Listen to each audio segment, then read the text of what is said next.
del laboratorio de prototipado electrónico, que me podría pasar toda la mañana hablando de las cosas que hacemos en el laboratorio, pero bueno, lo dejamos para otro webinar. Entonces, en el día de hoy me voy a focalizar en varias de las tareas que hacemos en el laboratorio, particularmente los biosensores. Mi trabajo en el laboratorio, mi rol dentro del laboratorio está relacionado con el área de investigación de I+D+I. En el laboratorio tenemos muchos desarrollos y yo estoy encargado de esa área. Y durante el transcurso de esta charla les voy a comentar varias de los desarrollos que tenemos y de las líneas de investigación en las cuales estamos trabajando.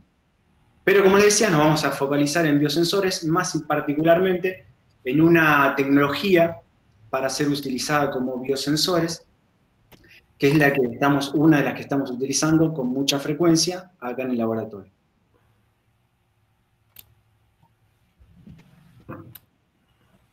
Entonces, este es un breve listado de los temas que voy a estar tocando en la charla.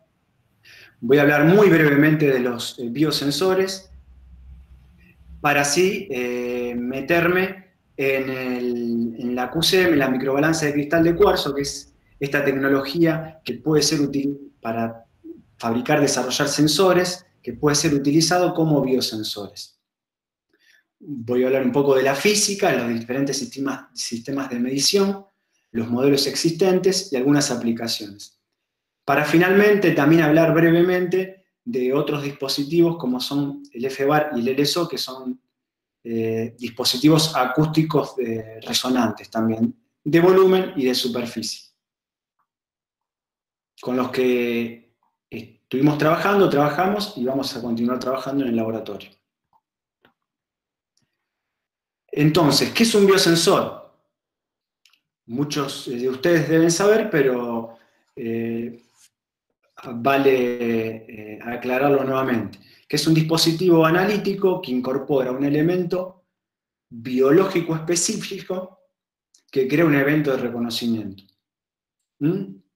O sea, va a ocurrir un evento en la naturaleza y este elemento biológico, por eso es un biosensor.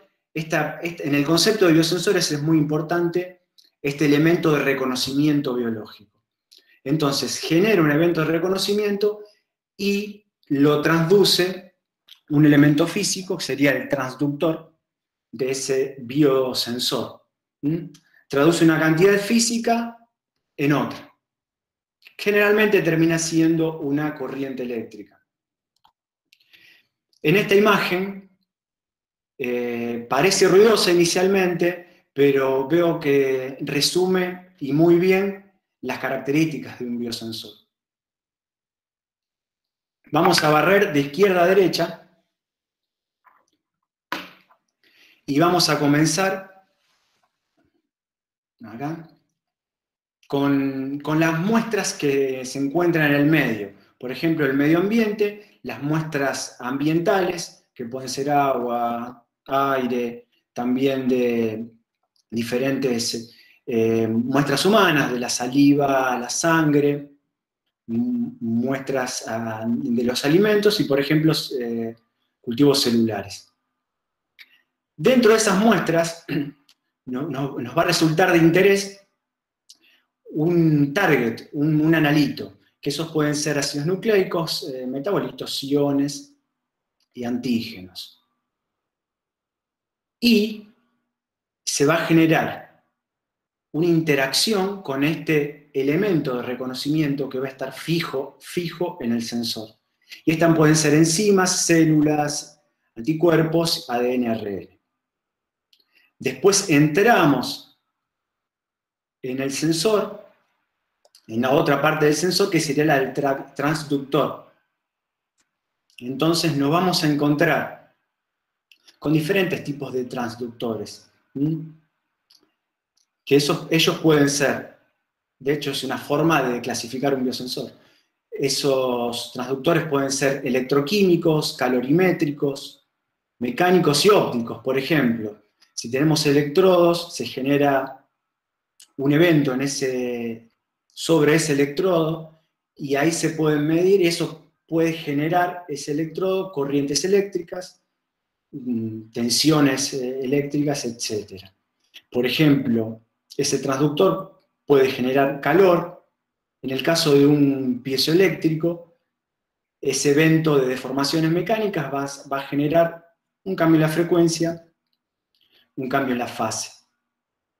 Y finalmente, vamos a terminar donde termina la mayoría de los biosensores, en generar una corriente eléctrica para poder trabajar desde, por ejemplo, una computadora.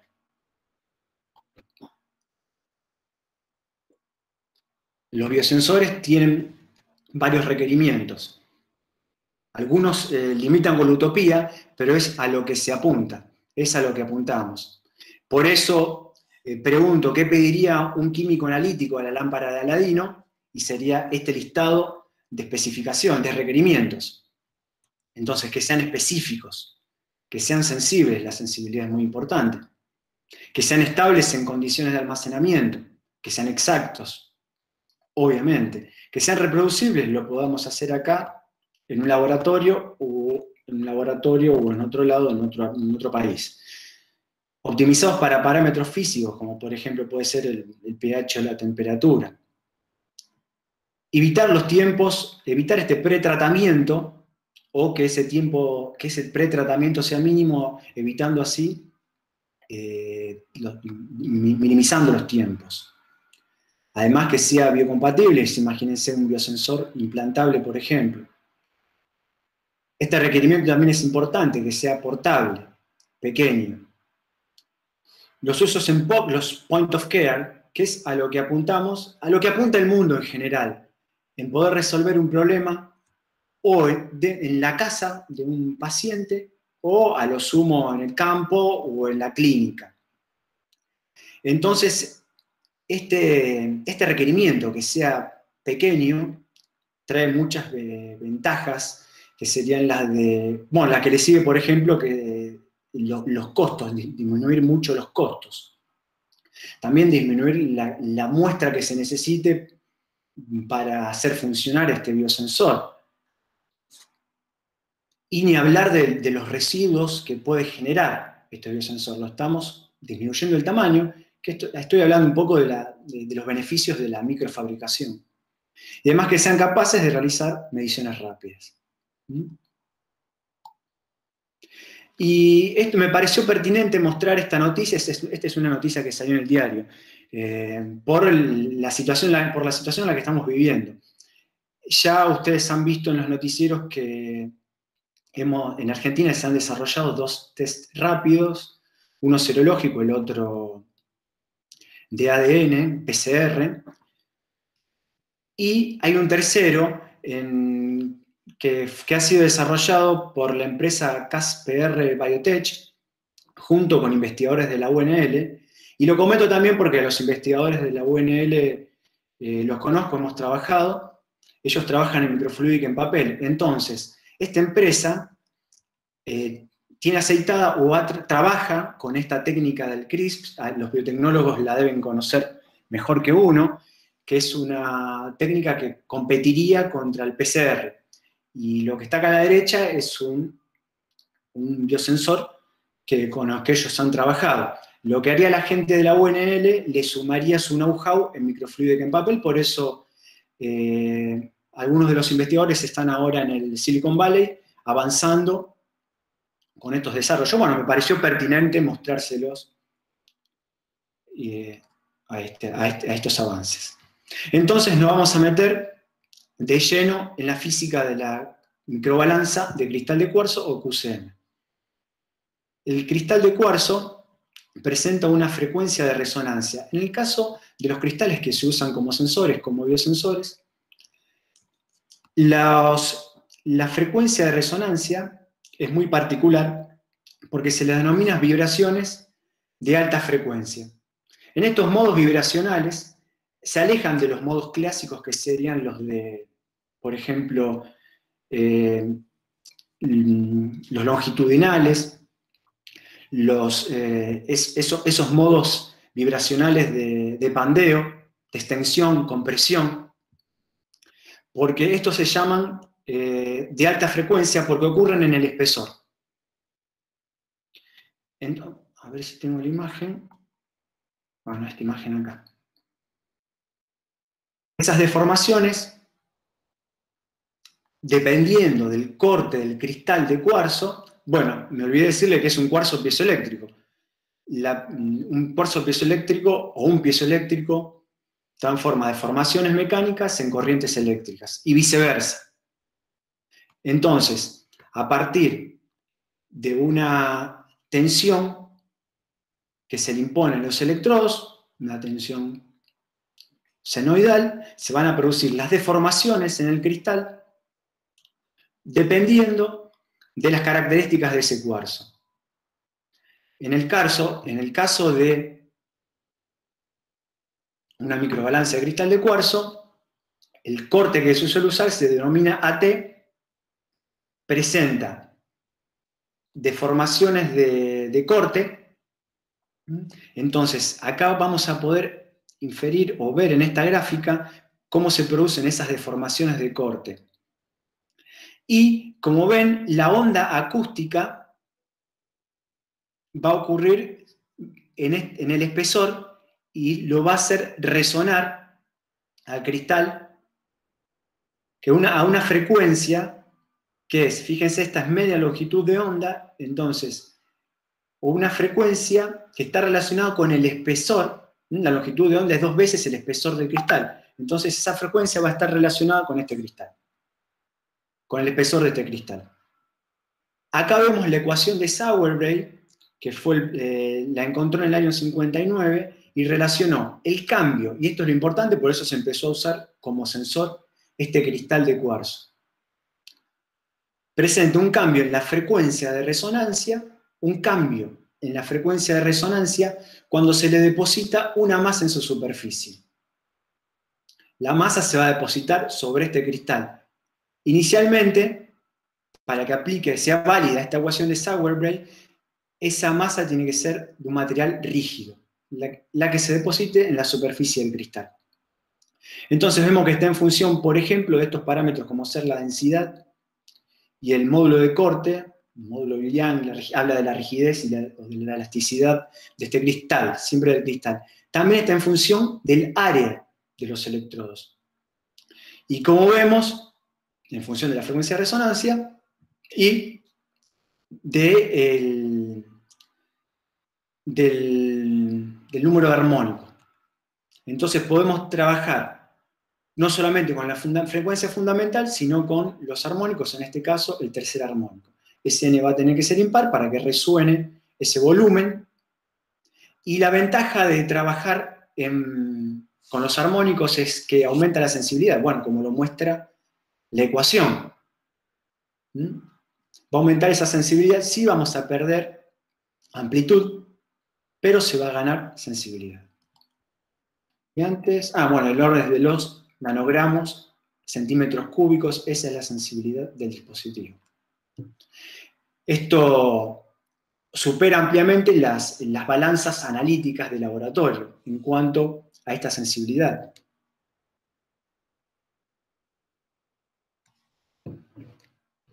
Martín, tengo una pregunta. Sí. Ariel, ¿querés preguntar? No, una consulta breve. F sub m es la frecuencia que medimos. Sí, motional le llaman. La M es de motional, pero es el cambio en la frecuencia de resonancia. Perfecto. Y si pasás F de resonancia, la F0 para el otro lado, vemos que está al cuadrado, entonces más es sensible a ese cambio también en la frecuencia que resuena el cristal. Entonces ya imaginamos que un cristal más delgado va a resonar a una frecuencia mayor y le va a ser más sensible aún. Bien. Y otra consulta, ¿N es el armónico que estamos analizando? Claro, claro. La fundamental obviamente es 1. Por lo general se trabaja con ese armónico, o sea, con la fundamental, pero los dispositivos, los comerciales, también tienen la posibilidad de trabajar con los armónicos por estas ventajas que les mencioné recién. Muchas gracias. De nada. Entonces, y este cristal tiene, como les mencionaba antes, tiene un corte muy particular que se denomina AT. ¿Vale? Existen muchos cortes del cristal de cuarzo. El AT tiene la particularidad de variar poco con la temperatura. Lo hace inmune a las variaciones de temperatura. Y trabaja con esta variación de una parte por millón por grado centígrado, o sea, trabaja muy bien entre 10 y 50 grados centígrados. Y este es el corte de cristal que se utiliza para la microbalanza de cristal de cuarzo históricamente en todo el mundo. Después vamos a ver más adelante, le voy a mostrar llegando al final, que existen diferentes cortes del cristal de cuarzo para diferentes aplicaciones. Vamos a ver que no solamente va a resonar ese volumen, sino que también, bueno, lo vamos a ver más adelante. Entonces, repasemos que Sauerbell encontró esta relación, pero para un material depositado rígido. Tiene que tener un módulo de Young bastante elevado. Y lo que hacía que solamente puedan trabajar en medios en aire o en gas.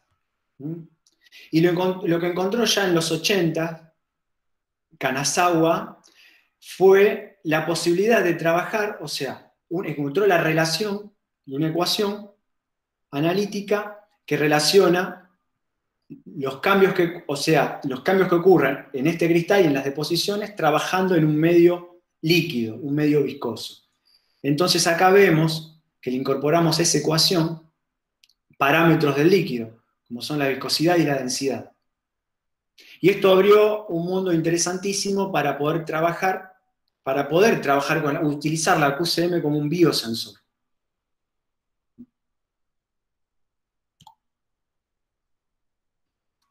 Y para profundizar seguir avanzando en la física de este cristal, históricamente se utiliza un modelo eléctrico, un modelo circuital. Y es el que vemos en la imagen, es un simple RLC, en donde tenemos la rama motional, que lo van a ver, digo motional porque esa es la palabra que se utiliza en las publicaciones, no se me encontró una buena traducción, y también tenemos este capacitor, o sea, el RLC en la rama motional, y este capacitor que es el de los electrodos. Obviamente necesitamos electrodos para poder generar ese campo eléctrico que produzca las deformaciones del cristal. Deformaciones mecánicas. Recuerden que esto es un cristal piezoeléctrico. Entonces, en la imagen de abajo, para los que no estén tan familiarizados con estos componentes electrónicos, tenemos la analogía mecánica, ¿no? La analogía mecánica que es un masa-resorte amortiguador. Ese resorte vendría a ser la analogía con el capacitor, que almacena las cargas en el capacitor y almacena la energía en el resorte. La masa, tenemos una masa mecánica y tenemos la inductancia en el modelo eléctrico. Y la energía perdida, la energía disipada por el sistema va a estar dada en el modelo mecánico por el amortiguador y en el modelo eléctrico por la resistencia. Que resistencia los electrónicos conocen que pierde, se genera mucho por calentamiento de Joule, se pierde mucha energía no deseada que en forma de calor, ¿no? Entonces, vamos a tener en cuenta, este circuito pasa a ser muy importante, este modelo circuital, a la hora de caracterizar este sistema. Este sistema me refiero al cristal con la deposición de material rígido, viscoso o viscoelástico en su superficie. Entonces, nos encontramos con esta respuesta en frecuencia que va a presentar este circuito, este sistema, y nos encontramos con dos valores importantes que van a ser la frecuencia serie y la frecuencia en paralelo. Frecuencia de resonancia, antirresonancia. la tenemos, esta es la ecuación para cada una de estas frecuencias. La frecuencia en paralelo está relacionada con esa capacidad de los electrodos.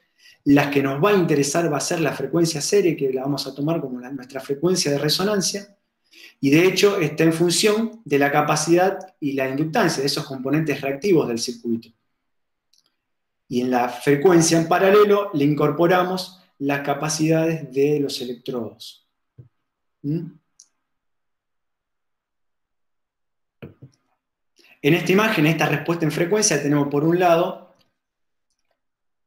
estamos midiendo esa resistencia, esa impedancia Z, que es compleja, tiene su parte real y su parte imaginaria, tiene su resistencia, o sea, su magnitud, que es la resistencia no, y la fase, que es lo que estamos viendo en esta imagen. A la izquierda la magnitud, a la derecha tenemos la fase. Y vemos cómo cambia esta fase, por ejemplo, dependiendo de la zona que nos encontramos, en una región capacitiva, inductiva o capacitiva nuevamente. Entonces, ya les adelanté que un parámetro importante es uno de los más importantes, es decir, que vamos a medir, vamos a buscar medir, va a ser la frecuencia serie. Y el otro parámetro importante va a ser el factor de calidad. El factor de calidad, a lo mejor, para los que no son electrónicos, lo podemos ver mejor como el factor de disipación. Es la relación entre la energía almacenada y la energía disipada. Y nos interesa porque ya estamos viendo que al trabajar en un medio acuoso, en un medio viscoso, el sistema se va a encontrar con muchas pérdidas. Y eso lo vamos a cuantificar con el factor de calidad o su inversa, que es la disipación. Vemos que en esta ecuación tenemos R. Tengo una pregunta, Martín. Sí. Aquí Ariel de nuevo. A ver si entiendo bien más o menos por dónde va la discusión. La idea sería, o sea, ¿cuáles son nuestras incógnitas en este caso? ¿Determinar L sub m y C sub m? Pregunto esto porque estoy intentando imaginármelo como en el marco de un problema de sensado. Yo a partir de F sub S y F sub P determinaría L sub M y C sub M. ¿Entiendo bien? Está bien, yo obviamente evité poner, vamos a volver al circuito, muchas más ecuaciones, ¿no? Lo quería hacer un poquito más dinámico, pero imagínense que estos componentes electrónicos... No, perdí la conexión un momento y no te escuché. Sí, decía que para hacerlo más dinámica la charla, evité poner muchas más ecuaciones.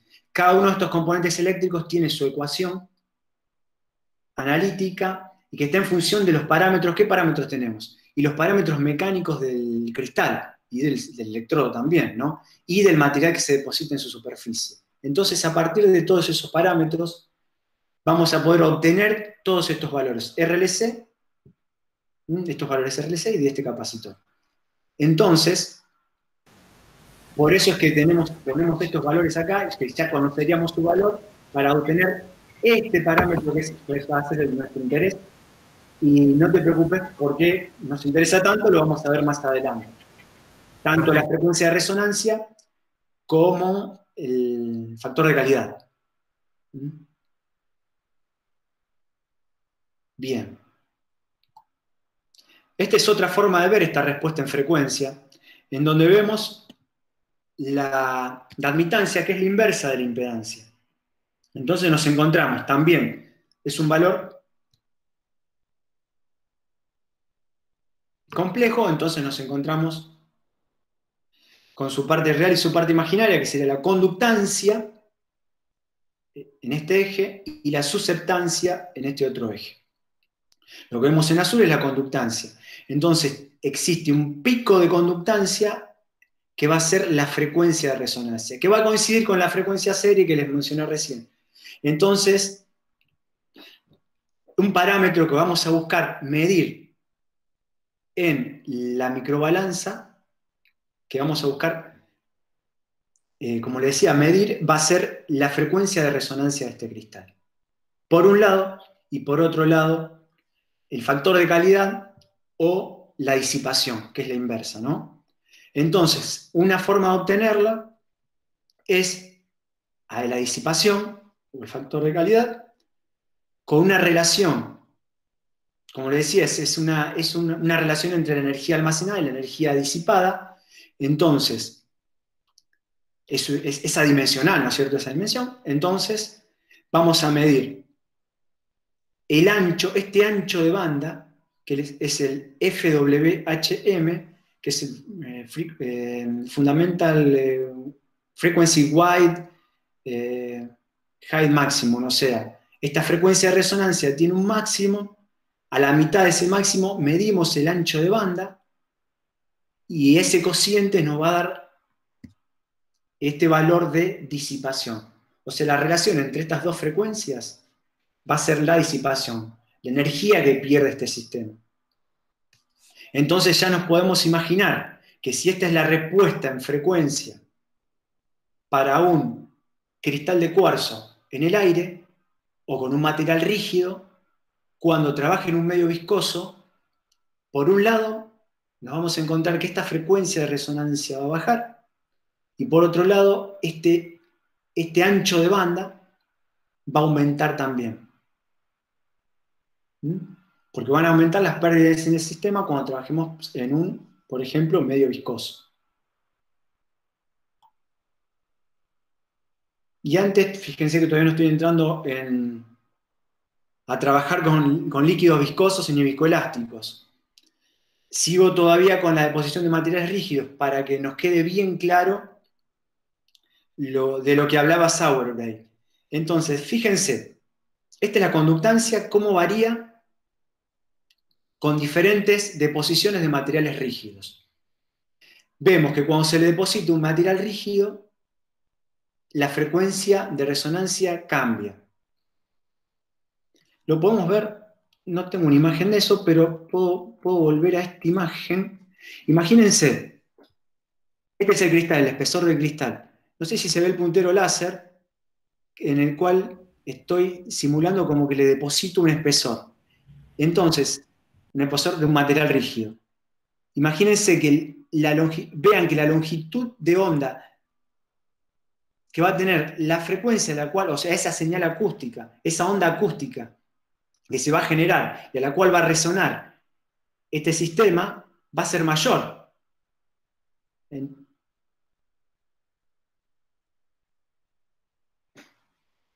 explico? Si es mayor, entonces la longitud de onda, la frecuencia va a bajar. Y es lo que estamos viendo aquí. Al depositarse una masa en la superficie, la frecuencia de resonancia va a cambiar. Y lo que vamos a medir va a ser ese shift, ese cambio en la frecuencia de resonancia. Y fíjense que con un material rígido, el FWHM, o sea, ese ancho de banda, no cambió. Idealmente, ¿no? Y acá vemos un ejemplo. Esto azul es el cristal. Y vamos a ver cómo cambia esa frecuencia de resonancia en el tiempo. En este eje de las X tengo el tiempo, en el eje de las ordenadas tengo la frecuencia. Entonces, vemos que en azul tenemos el cambio en la frecuencia de resonancia. Entonces, a esta superficie se le está depositando partículas, moléculas rígidas, se le están depositando. Entonces, va a empezar a cambiar esa frecuencia de resonancia. ¿Por qué va a empezar a cambiar? Bueno, porque en el tiempo se van agregando más y más partículas, o sea, la masa va aumentando y vemos que la frecuencia de resonancia va cambiando.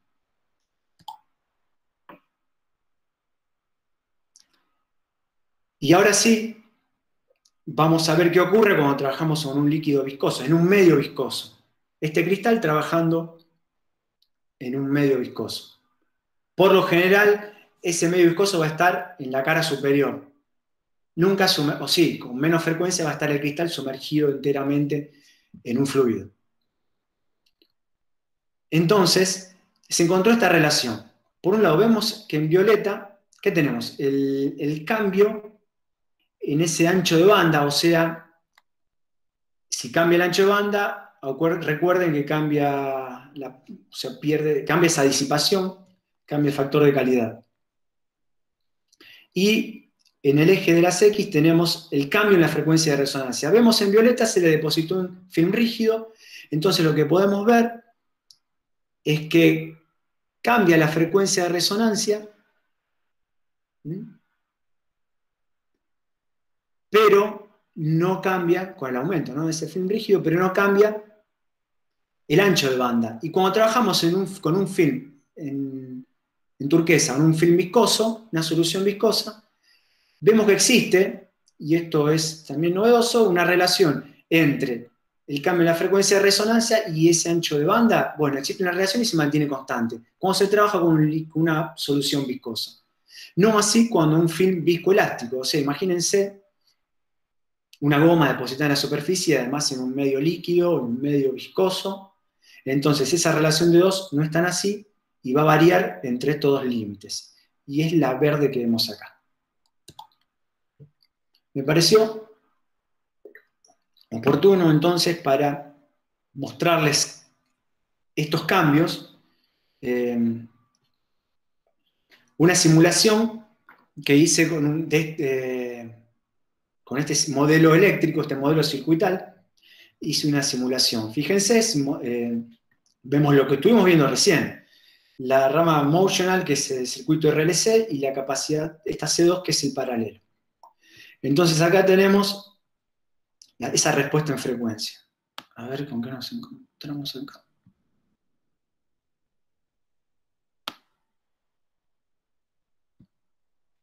A la derecha tenemos, estamos viendo la parte real, y a la izquierda las magnitudes, las mediciones de la parte imaginaria, que están en línea punteada. Nos vamos a focalizar en la real, que sería la conductancia. Bueno, fíjense que esté un pico para abajo, pero bueno, las unidades están negativas, en este caso la corriente. Entonces, fíjense que estamos cerca de 9,96 MHz, que es la frecuencia en la que está resonando este sistema. Estos parámetros, o sea, los valores de esta, es lo que hablamos recién, los valores de esta resistencia, esta inductancia, este capacitor, salieron de las características mecánicas y geométricas del cristal de cuarzo. Entonces, vamos a hacer un pequeño cambio ahora. Vamos a simular que le depositamos una masa rígida. ¿Cómo es el modelo? Bueno, se le suma una resistencia, una inductancia. Si es rígida esa deposición, se le va a sumar una inductancia en serie. Entonces, para no andar sumándole una inductancia en serie, voy a variar levemente esta.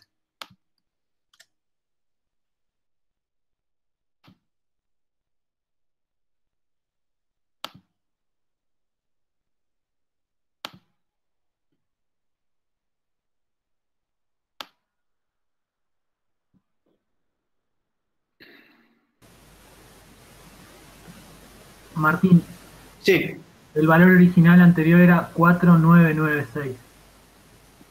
bien. Creo que dijiste 996, por eso te lo digo. Ah, sí, eran, bueno, estaba cerca de ese, bueno, acá no ha variado mucho, pero lo que les quería mostrar es cómo cambió esa frecuencia de resonancia, cómo cambió ese pico de, de este valor de conductividad, de conductancia. Lo vemos acá, manteniendo la misma amplitud. Vemos que la frecuencia disminuyó. Y voy a simular ahora la deposición de un material viscoso. Eso se va a hacer aumentando, obviamente, las pérdidas del sistema, aumentando este valor de resistencia. En el modelo se agrega una inductancia, ese es un material viscoelástico, una inductancia y una resistencia también en serie, que para hacerlo más rápido lo voy a cambiar directamente de este circuito, porque esto sería el cristal, ¿eh? No es verdaderamente lo que está ocurriendo, porque acá yo estoy cambiando las características, las propiedades del cristal. Pero para hacerlo más rápido, no. Yo quería cambiar este valor de acá, bastante más grande.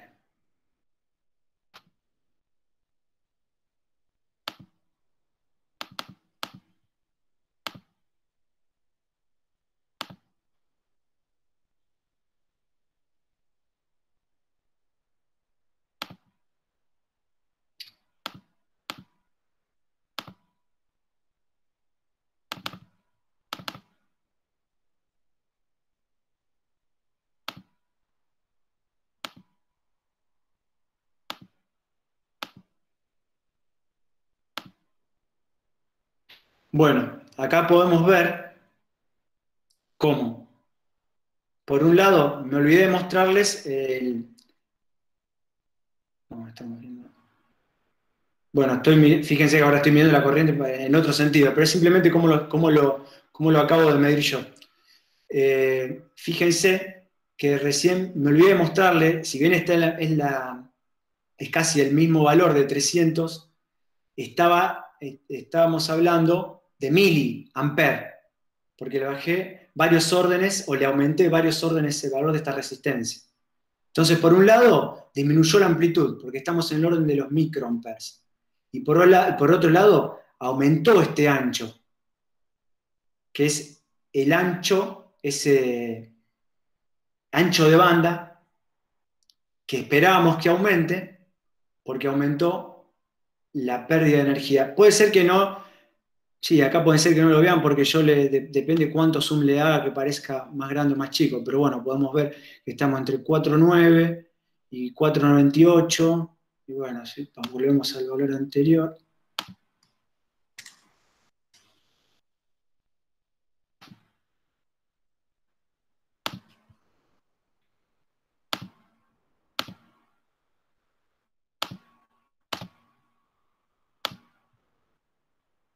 Claramente es más aguda esta respuesta. Ustedes ya pueden estar viendo que esto cambió. Fíjense. También se da vuelta la curva, ¿no? En este caso se abre hacia abajo y en el caso anterior hacia arriba. Y me refiero a la que tiene un solo pico. Sí, estoy viendo en negativo y otro en positivo.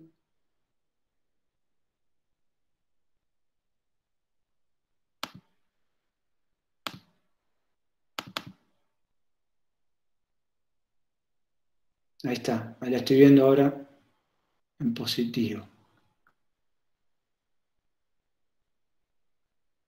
Bueno, ven que ese ancho de banda ha disminuido. Fíjense en los valores acá abajo que tiene esa frecuencia. Bueno. Es interesante ver, me pareció interesante ver cómo, en tiempo real, cómo se producen esos cambios, ¿no? Quedó claro lo del circuito, lo de este circuito, ¿no? Estas simulaciones.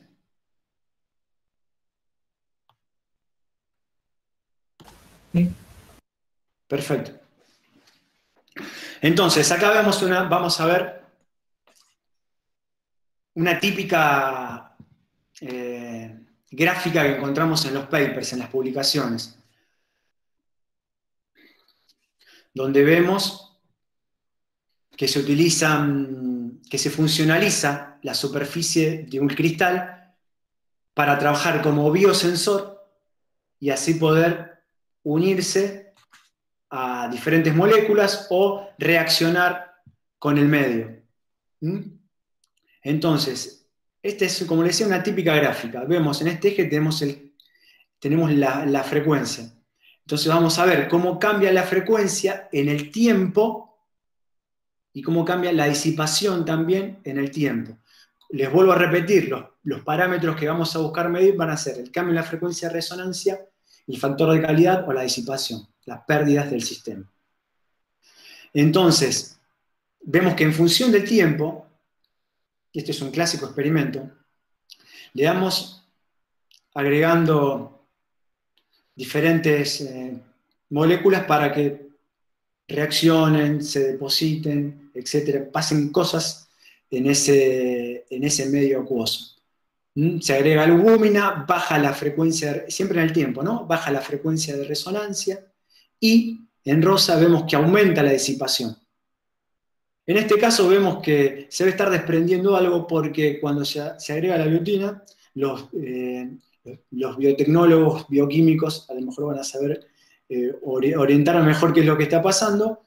Vemos que hay un cambio en la frecuencia de resonancia también y en la disipación. Se agrega vidina, se agrega heparina, la frecuencia de resonancia cambia y en rosa vemos la disipación cómo aumenta. Como le decía, este es un típico gráfico de una medición de un biosensor con estas características. Ya esto va a ser a lo que vamos a apuntar utilizando esta tecnología para fabricar los sensores. Bien, y esto es para clarificar la tecnología en relación, esta tecnología de los biosensores en relación a la caracterización. Estoy insistiendo en qué buscamos en SAT porque me parece que tiene que quedar bien claro qué es lo que buscamos. Y los pasos involucrados son, por un lado, la medición de los parámetros apropiados. En este caso se le estuve insistiendo durante toda la charla cuáles son los parámetros que estamos buscando medir. Entonces, tenemos que tener, y es importante, y acá nos vamos a detener, en los equipos de medición necesarios para medir esos parámetros. Y esto no es nada trivial y ahora lo vamos a ver. Necesitamos extraer parámetros una vez medidos, entonces necesitamos de un buen modelo, ya estuvimos viendo un modelo, el más usual es el modelo eléctrico, el modelo circuital. Y además con todos estos resultados tenemos que saber interpretarlos, ¿no? Entonces vamos a comenzar con los parámetros, que son los que les estuve repitiendo hasta recién. Por un lado el cambio en la frecuencia de resonancia, y por otro lado, que acá ahora sí se los muestro, es la inversa del factor de calidad, que es la disipación. Energía disipada sobre energía almacenada. Perfecto. Entonces, y acá nos vamos a detener, que es en la medición de estos parámetros. Las tres grandes métodos que hay para medir estos parámetros en un cristal de cuarzo son los osciladores, el método de análisis de impedancia y el de decaimiento. Vamos a empezar por el más sencillo al más complejo. Para medir un cristal trabajando en un medio en aire o en gas, un medio gaseoso, va a ser suficiente con osciladores. Osciladores, para los electrónicos les va a resultar familiar el Pierce, el Colpitts o el Miller. Son muy utilizados en electrónica.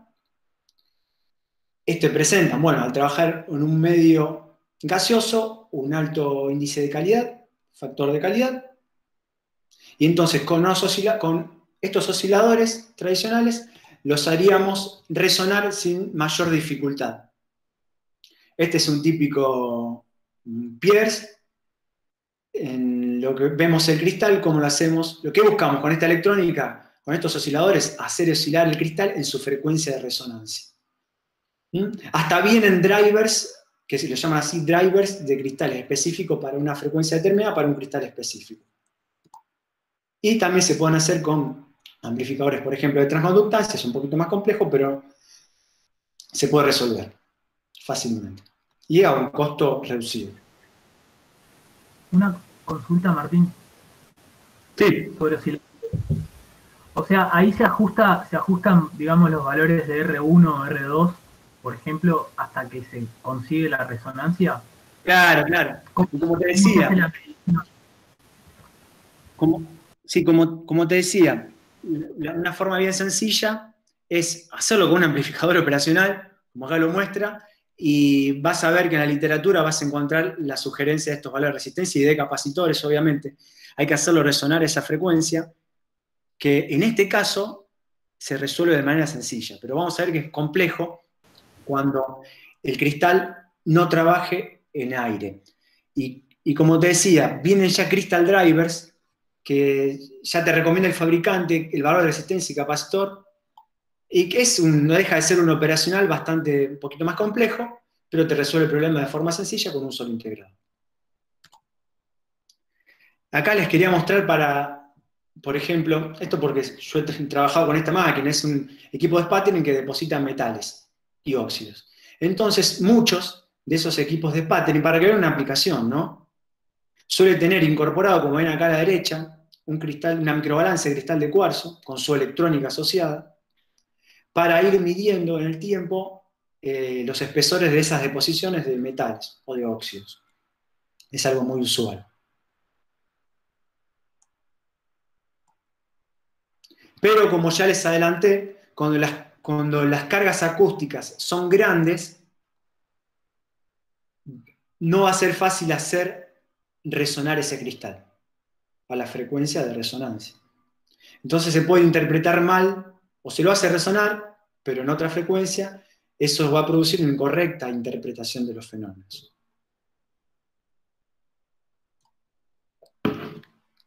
Y esto es un ejemplo que hicimos hace años atrás, como con una electrónica sencilla pudimos hacer resonar un cristal. Este es un cristal de cuarzo comercial.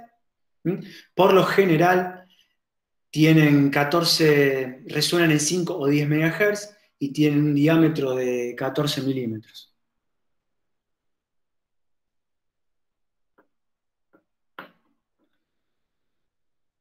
Y esa es la electrónica asociada. Me voy a ir apurando un poquito. Bien, y acá vamos al otro método, el de impedancia eléctrica. Como les dije, bueno, en este me olvidé decirles que cuando trabajamos en un medio líquido, nos resultó con ese circuito tan sencillo, imposible hacerlo resonar a su frecuencia de resonancia.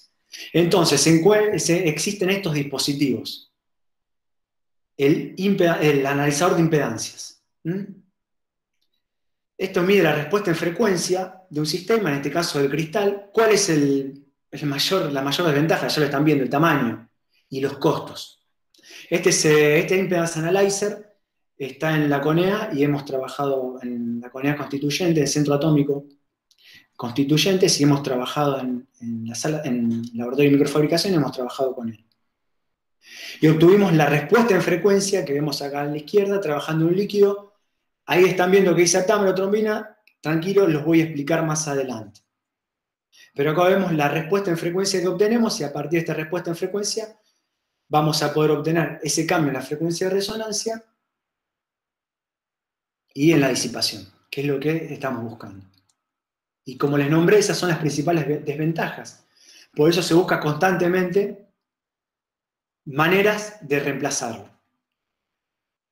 El otro equipo es el analizador de redes, un poco más complejos. Ya como trabajamos en frecuencias más elevadas, vamos a tener que usar los parámetros de scattering, o sea, parámetros de dispersión. No nos vamos a meter en ese tema, pero... Tengo una pregunta de Rosana. Sí. ¿A qué corresponde N? Dice. ¿A qué corresponde N en el... Sí. Es un cristal, porque ahora vamos a ir a la funcionalización. Por eso les dije que no me quería adelantar, porque ahora voy a hablar de la funcionalización de los cristales. Entonces vamos a hablar de qué se tratan. Más detalles de esta gráfica. Simplemente quería mostrar la respuesta que obtuvimos con este equipo. Gracias. Entonces, este es un Impedance Analyzer, un analizador de redes, en el que vamos a tener, insisto, con la frecuencia más elevada, ya la relación obviamente entre I y R no es lineal, vamos a necesitar usar estos parámetros de scattering, no vamos a profundizar en ello, porque esto tiene que ver con la longitud de onda y el tamaño del sistema. Entonces, sí que a partir de esos parámetros de scattering, los S21, 12, podemos obtener los parámetros Y, los parámetros de admitancia, que son lo que estamos buscando. Obviamente ya ven el tamaño que tiene el equipo y el costo es monstruoso. Entonces, otro método que tiene ya algunos años, que se encontró, sí, hace 20 años, fue el método que propuso Rodal. Fíjense lo interesante. Apuntamos a medir nuevamente el cambio de la frecuencia de resonancia y la disipación. Fíjense, tenemos un cristal. El cristal es el que está acá. Al cristal se lo hace oscilar, con esta señal, se lo hace oscilar en su frecuencia de resonancia, una frecuencia cercana a la resonancia, entonces está oscilando su frecuencia de resonancia y en un momento se lo deja de alimentar y se mide ese decaimiento, porque el cristal va a seguir vibrando. Va a seguir vibrando y se va a ir atenuando. Entonces, se encontró que Sí. Presenta un decaimiento de forma exponencial de esa onda senoidal. Entonces, midiendo ese tau, que es la constante de decaimiento, podemos obtener la disipación. Perfecto. Bueno, la frecuencia de resonancia la sacamos midiendo esta frecuencia. Entonces, me pareció oportuno mostrarles este paper de Rodal, que fue el que descubrió esta técnica, del año 95. ¿Por qué? Bueno, estuve editando el paper para que lo veamos con mayor detalle. ¿Por qué es importante? Porque la patente venció en el 2016, entonces ya varios, incluido nosotros, empezamos a usar esta técnica. Fíjense lo que dice, qué interesante, que tradicionalmente se usaba en vacío y en gas. Y con el tiempo, es lo que les comenté, se empezó a utilizar en aplicaciones biomédicas.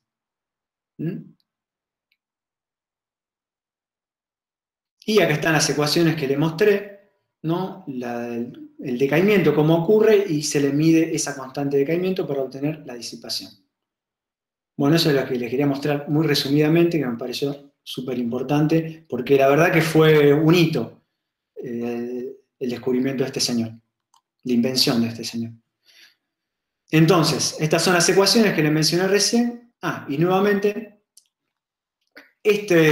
lo monopolizó durante estos últimos 20 años una empresa, la QCMD, que vendía este dispositivo, obviamente, a un precio mucho menor que el Impedance o el Network Analyzer que les mostré recién, pero no menos caro para estas latitudes. Exclusivamente para microbalanzas de cristal de cuarzo, ¿no? Entonces le quiero mostrar brevemente el video de la empresa QSense. Bueno, no voy a estar hablando porque ahí está un poco la explicación, pero en este caso utilizan 4 cristales.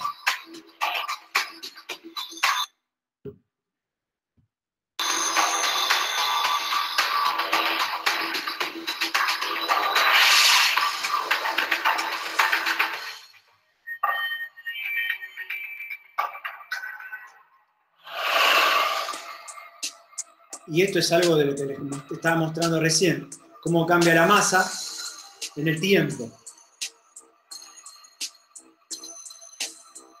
A medida que se le van depositando partículas, moléculas, etc.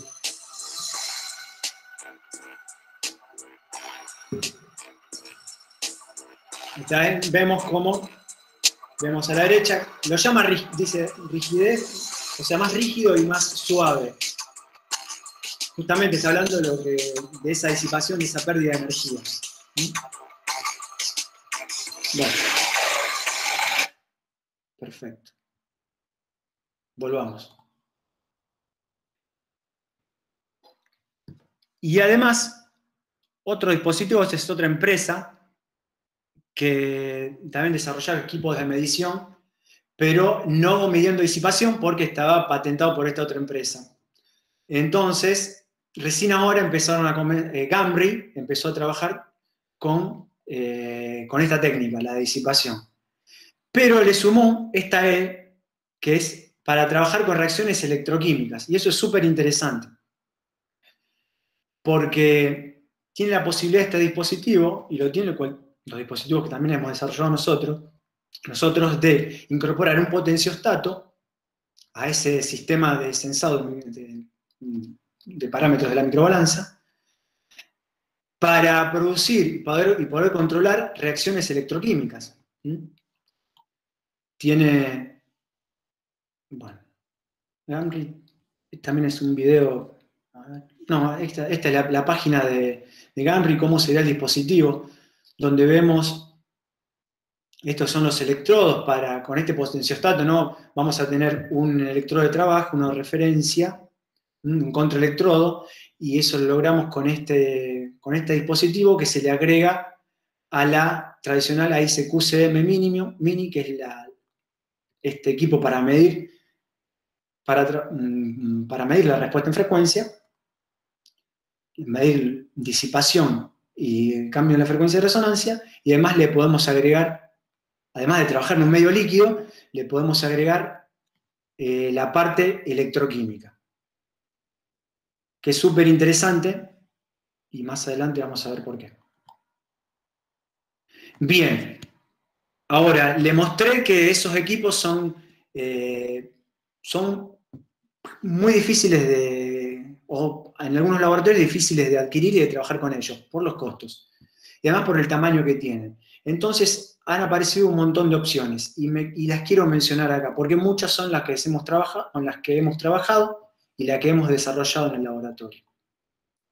Y todo esto se dio en el marco de uno de los proyectos de investigación más desarrollados que tenemos en el laboratorio, que tiene que ver, bueno, que no le mencioné inicialmente, pero uno de los objetivos del laboratorio es buscar soluciones a los problemas de la sociedad y más que nada a los problemas de la salud. Por eso el laboratorio trabaja con muchos problemas relacionados con la salud y problemas con el agro. Este es uno de ellos. Es un proyecto de I+D+I. Se lo resumo, por eso son pocas imágenes. El problema es el siguiente. Existen muchas patologías de superficie ocular, las más frecuentes es el ojo seco. Y el problema es que el método utilizado actualmente para diagnosticar ojo seco depende de la experiencia del médico, o sea, los resultados son subjetivos. Lo que proponemos nosotros es desarrollar un dispositivo para obtener valores objetivos y así mejorar la relación, la interpretación de los resultados. Y inicialmente trabajamos muestro las lágrimas artificiales porque es el único tratamiento que existe hasta el momento. Bien resumidamente es eso. Entonces, a partir de ese problema, interactuamos con la gente de OpenQCM, es un proyecto abierto de QCM, y desarrollamos nuestra primera microbalanza. ¿Por qué digo que interactuamos con ellos? Porque colaboramos, van a ver que en la página, bueno, aparece el agradecimiento al laboratorio. Y bueno, tenía el video también preparado, pero OpenQCM, pero es similar al que vimos de la QCMD. Entonces, con este dispositivo que desarrollamos, caracterizamos lágrimas artificiales y presentamos los resultados el año pasado en el congreso más importante de oftalmología, ARGO. Son diferentes en el eje de las X, vemos diferentes muestras, o sea, diferentes lágrimas artificiales, y vemos cómo cambia la frecuencia y la disipación para esas lágrimas.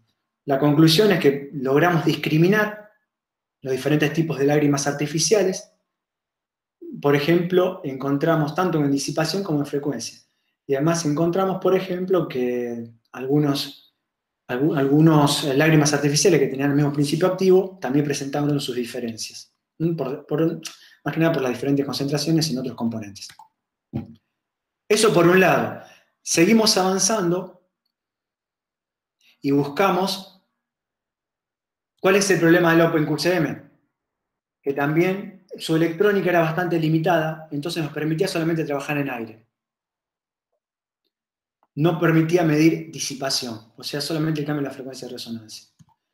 Entonces buscamos un dispositivo que reemplace al Impedance Analyzer y encontramos esta placa multipropósito de Analog Discovery, y ahí sí, volvemos a esta misma respuesta. ¿Por qué? Porque fue en la realidad la obtenida con la plaquita de Digilen, que tuvimos con la plaquita de Digilen, que los resultados fueron los mismos que obteníamos con el Impedance Analyzer, lo que nos alentó a trabajar con esta placa. No solo eso, sino que también fue nuestra primera experiencia con este dispositivo, con la microbalanza de cristal de cuarzo como biosensor. Entonces, ¿qué hicimos? Utilizamos para fabricar ese biosensor, funcionalizamos la superficie de cristal con aptámeros. Los aptámeros son cadenas cortas de ADN, que en nuestro caso tenía un extremo tiol para poder fijarlo al electrodo de oro de la balanza, y el otro extremo tiene un extremo antitrombina en este caso, porque buscamos censar trombina. La trombina es una proteína que tiene una estructura tridimensional que se une en forma selectiva a ese extremo del aptámero. ¿Por qué aptámero? Porque encontramos en la literatura una cadena que no es tan larga de ADN, corta, y compramos ya esa cadena hecha. Entonces, funcionalizamos a través de un protocolo que después se los puedo compartir, la superficie de la balanza y encontramos el cambio que ocurrió entre la microbalanza cuando tenía depositado solamente el aptámero y después, por ejemplo, el aptámero de la trombina y vemos cómo cambió la frecuencia de resonancia y su disipación. ¿Por qué dice cristal N1? Porque no le pudimos hacer circular la muestra como mostraron en ese paper, por ejemplo, porque estábamos limitados en la cantidad de trombina que teníamos y también limitados en la cantidad de aptámeros. Entonces, no hicimos circular, si bien lo fabricamos ya el dispositivo para poder hacer circular líquidos, usamos una, entre comillas, piletita, y ahí funcionalizamos. Como la funcionalización se hizo de un día para el otro, porque llevó su tiempo, utilizamos diferentes cristales y por eso este es el cristal 1. Tenemos varios cristales más. Creo que no elegí el que mejor respuesta, o sea, más clara obtuvo, pero en otros se veía mejor la diferencia de ese ancho de banda. Con esta placa que es mucho más económica. Bueno, seguimos mejorando la tecnología y así nos encontramos con este HFF, que es High Fundamental Frequency. Este es un cristal que empezaron a fabricar unos investigadores españoles hace algunos pocos años, 2 o 3 años no más, y es un grupo de investigadores encabezados por Arnau, una referencia en ondas acústicas, y que creó su propia startup. ¿Cuál es la particularidad? Que resuena una frecuencia mucho mayor. ¿Por qué no salió antes? Por lo que creo que me olvidé de comentarles que yo les comenté que si disminuíamos el espesor del cristal va a resonar una frecuencia mayor, lo va a hacer más sensible. ¿Cuál es el problema? Es la fragilidad. Por eso no se utilizaban. Además, trabajar con medio líquido siempre es complicado.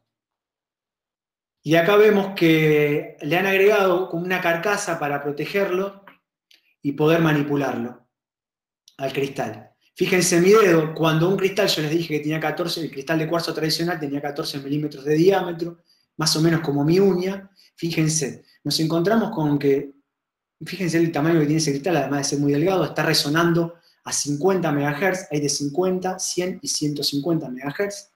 Este que compramos resuena en 50, con la posibilidad además de usar los overtones. El electrodo tiene un diámetro de 1 milímetro. ¿Y por qué nos sirve a nosotros? Porque trabajamos, es para esta aplicación en particular. Recuerden que esta patología ojo seco, justamente, uno de los problemas es que hay poca lágrima disponible. Entonces, trabajar con este dispositivo nos permitió trabajar con 4 microlitros. Es menos que una lágrima, más chico que una lágrima común. Y desarrollamos este setup, este dispositivo para incorporar este cristal y generar sus contactos eléctricos y además darle rigidez mecánica. Bueno, acá vemos que tiene un conector. ¿Cuál es la electrónica? Otro aspecto para nada menor.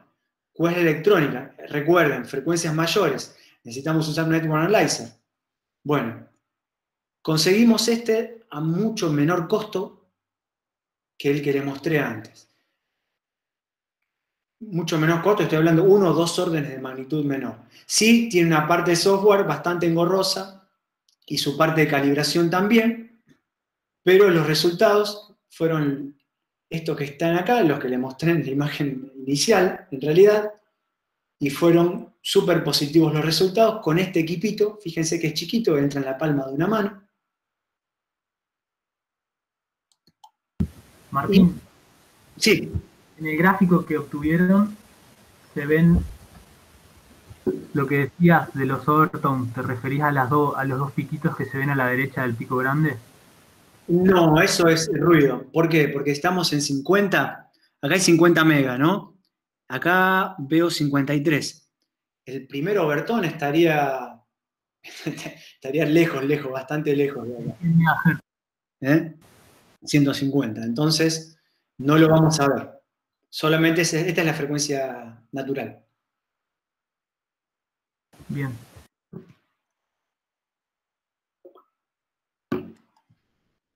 Entonces presentamos este año, no en forma presencial, sino en virtual,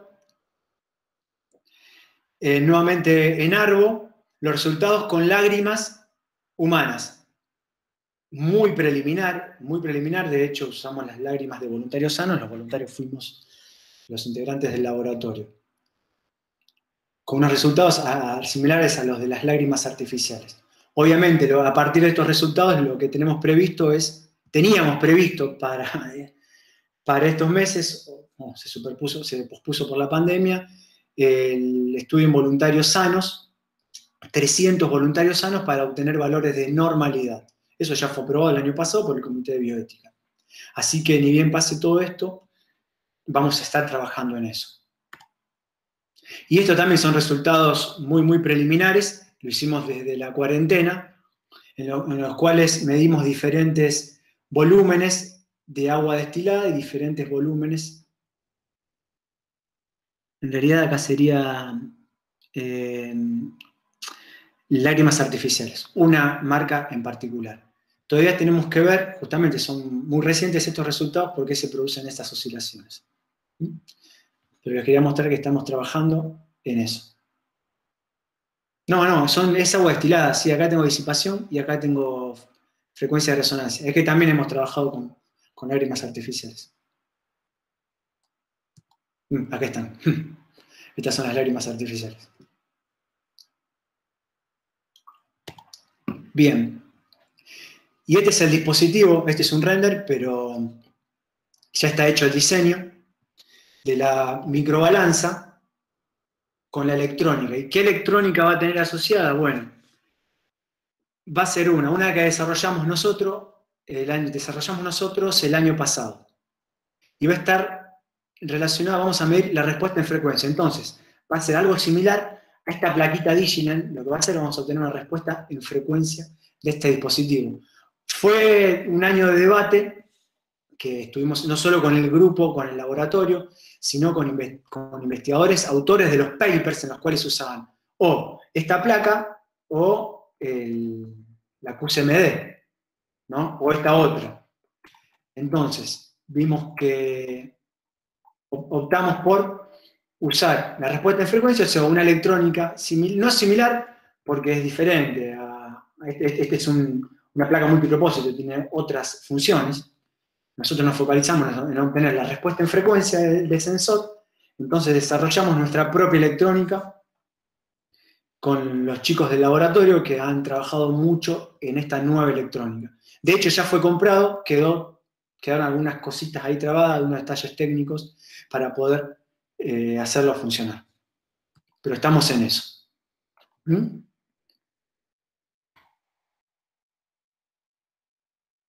También la buena noticia es que les hablé de la microbalanza electroquímica, y una buena noticia es que a partir de un potenciostato de código abierto, que este está acá, el potenciostato va a mantener la corriente constante ante la tensión constante ante variaciones de corriente con su electrodo de referencia, el contraelectrodo y el de trabajo. Y les quiero mostrar ese potenciostato open source, que es el DESTAT. A partir de este desarrollo, hemos hecho nuestra versión y, de hecho, ya compramos los componentes, ya se armó un primer prototipo. Tenemos algunos problemitas en la programación del integrado, pero bueno, problemas que vamos a ir resolviendo con el tiempo. Pero esto es una muy buena noticia para los biotecnólogos, el hecho de saber que podemos forzar a que ocurran diferentes reacciones en la superficie del sensor y poder medirlas. Con un desarrollo hecho en casa. Y acá abajo les quería mostrar que hace 10 años atrás, en el marco de yo dicto la materia de microelectrónica, en un curso de los primeros que tomé, desarrollamos junto con un profesor de La Plaza, es una referencia en microelectrónica en Argentina, un potenciostato integrado. Imagínense, este DICE, que es un pedacito de silicio, tiene 1 milímetro por 1 milímetro. Y ahí dentro está desarrollado un potenciostato. Para una aplicación en particular que tenía que ver con los sensores con los que yo estaba trabajando en aquel momento, que era para sensar procesos fibróticos que se forman en los implantes oculares. Esto iba a ir implantado. Entonces, algunos antecedentes también le quería mostrar, para ir terminando con la charla, de lo que hemos hecho y estamos haciendo y vamos a continuar haciendo en el laboratorio. Bueno, estos son los cristales. Ustedes se preguntarán, ¿por qué no agarro el cristal de una computadora y lo uso como cristal de cuarzo? Bueno, por la frecuencia que manejan, o sea, por su fragilidad, y porque, como les mostré, con un circuito electrónico no es tan sencillo hacerlo resonar, se necesitan circuitos más complejos. En realidad, como esto lo hicimos hace muchos años atrás, todavía no teníamos los equipos más sofisticados para poder levantar su respuesta en frecuencia.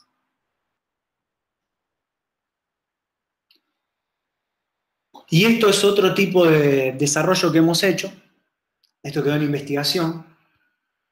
Se hizo hace 7 años atrás, en donde utilizamos como otro tipo de resonador, no el cuarzo como material piezoeléctrico, sino que se usó nitruro de aluminio. Esta tecnología, el FBAR que ven acá, también es una tecnología de materiales resonantes, se llama Thin Film Bulk Acoustic Wave Resonator, o sea, resonadores de onda acústica también, porque se genera una onda acústica, pero son delgados. O sea, porque ese espesor es muy, muy, muy delgado. Ahora vamos a ver cuánto es ese muy, muy. Bueno, está hecha la simulación en la que vemos las deformaciones de corte que presenta este material resonante.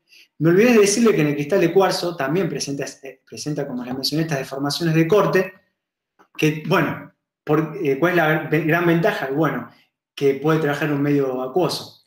Imagínense que también podría presentar, dependiendo del corte del cristal, deformaciones en el espesor, por ejemplo, y ahí estaría disipando mucha energía en el medio. Cosa que no hace tanto cuando presenta las deformaciones de corte. Entonces, se utilizó en este caso nitruro de aluminio como material resonante. ¿Por qué? Porque logramos con un equipo de spattering, obviamente esto es en este equipo de Argonne National Lab, no es del laboratorio nuestro. Logramos depositar nitruro de aluminio, piezoeléctrico, tiene que depositarse de una manera muy particular para que tenga esas propiedades de piezoelectricidad, y fíjense, el espesor es de 400 nanómetros. Entonces, una de las ventajas que les mencioné de trabajar a esta escala es el tamaño. El tamaño, lo económico, además que puede ser un dispositivo implantable. Acá está fabricado, fíjense, tiene menos de 1 centímetro. Ese espacio y esa cavidad tiene 1 milímetro, la cavidad lograda. Y este es el thin film que les mencioné recién. Además depositado, de nitruro de aluminio, depositado sobre, en este caso fue un material biocompatible, que es el diamante ultra nanocristalino, que tiene propiedades biocompatibles. Entonces, por ejemplo, se puede funcionalizar la superficie de este sensor en el USD, por ejemplo, y trabajar en un medio acuoso, mientras que va a estar aislado de todo el resto del circuito, que eso es aislado eléctricamente, y eso es una gran ventaja. Bien, y otra tecnología con la que estamos trabajando es la de ondas acústicas de superficie.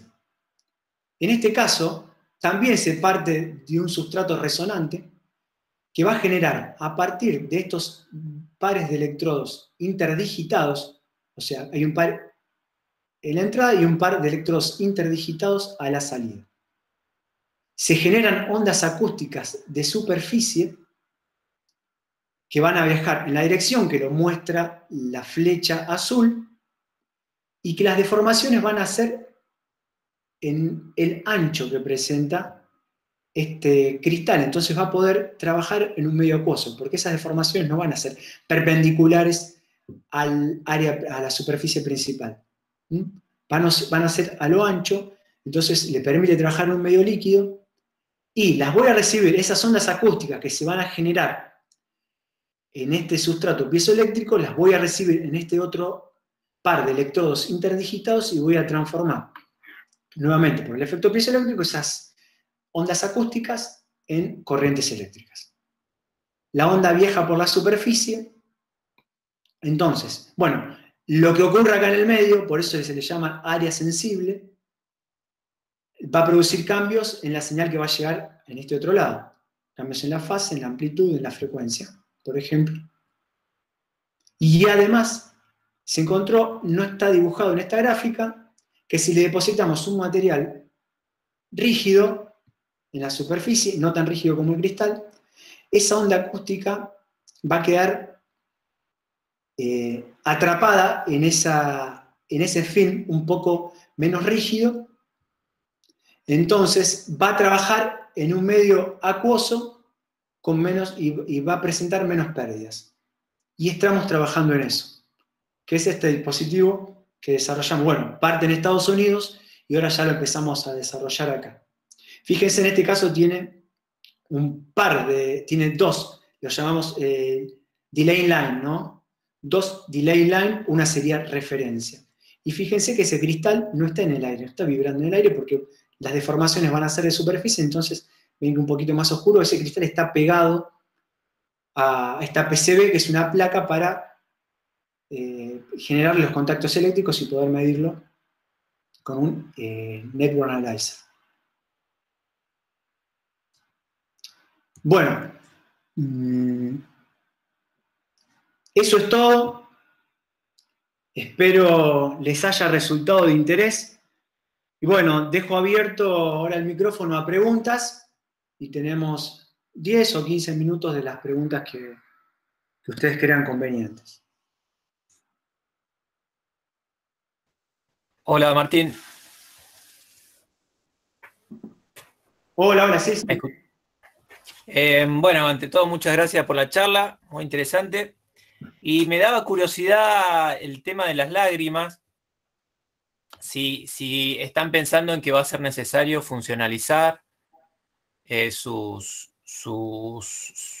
cristales de alguna manera, o no, y cuál sería la hipótesis que trabajan. O sea, la lágrima, están pensando que la lágrima de un paciente que tiene ojo seco va a ser en alguna medida diferente de la de de alguien sano, supongo.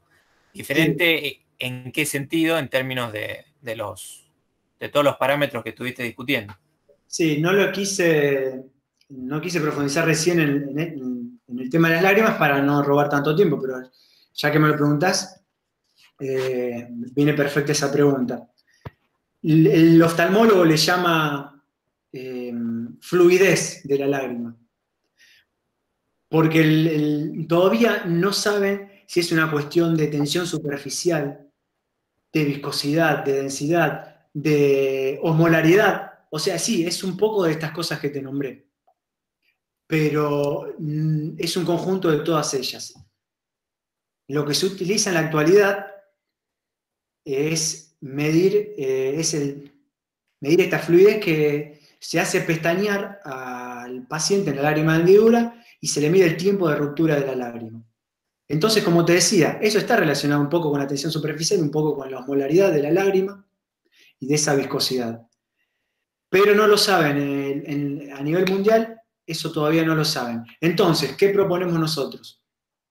Yo te decía, medirlo en forma objetiva a las propiedades de esta lágrima. ¿Qué tenemos para medir con este dispositivo? Y como te mencionaba, el cambio de la frecuencia de resonancia y la disipación. Esa disipación, esos valores los podemos meter en la ecuación y obtener una relación entre viscosidad y densidad. Pero como no hay un dispositivo que haya medido todavía estas características, estos parámetros, por eso te decía que vamos a hacer un estudio de normalidad. Entonces, tener 300 voluntarios sanos y vamos a decir, si ellos son sanos, ¿cuál es el gold estándar? Lo que te nombré, el tier time, el breakup time test. Ese es el único gold estándar, es subjetivo, pero es el gold estándar. Entonces vamos a comparar nuestros resultados con el gold estándar y por eso necesitamos una gran muestra que son la de 300 voluntarios sanos. Y ahí vamos a poder levantar una curvita y podemos tener una campanita de Gauss con los valores de normalidad. Posteriormente vamos a seguir con voluntarios con alguna patología.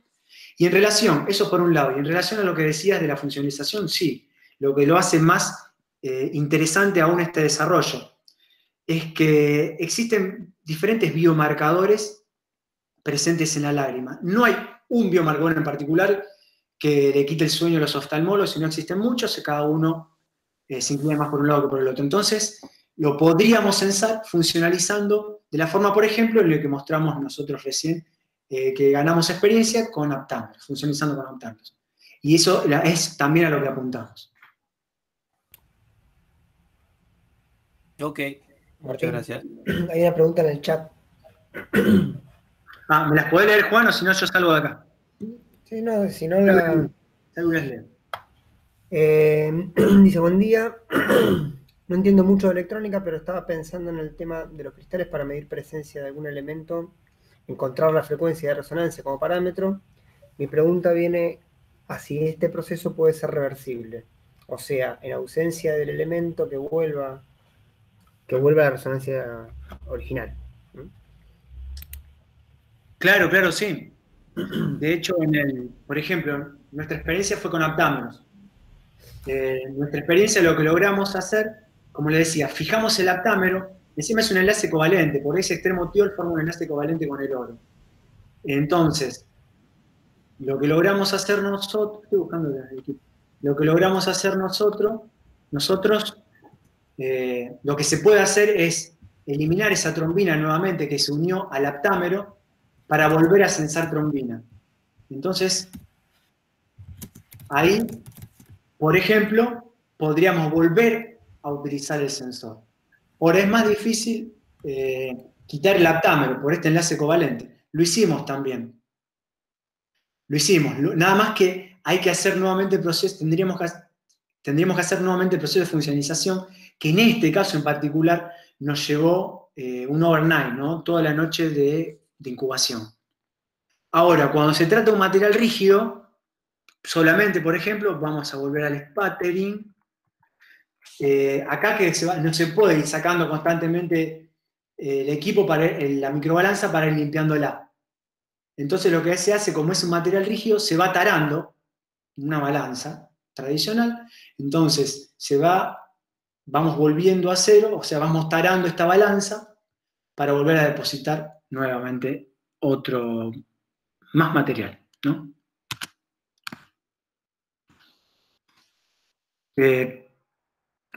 ¿Sirvió mi respuesta?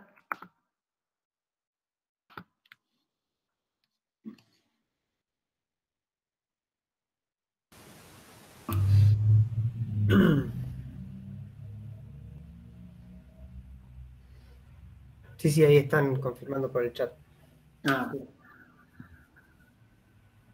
Bueno, yo si querés, voy saliendo, así no te hago trabajar el doble, Juan, puedo ir viendo yo el chat.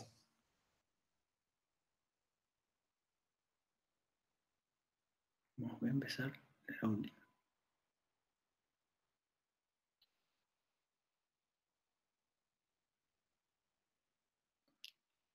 Bueno, perfecto.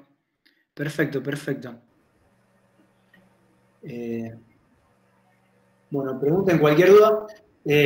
Chicos, tenemos muchos más desarrollos en el laboratorio que lo vamos a ir demostrando a lo largo de este ciclo de webinars.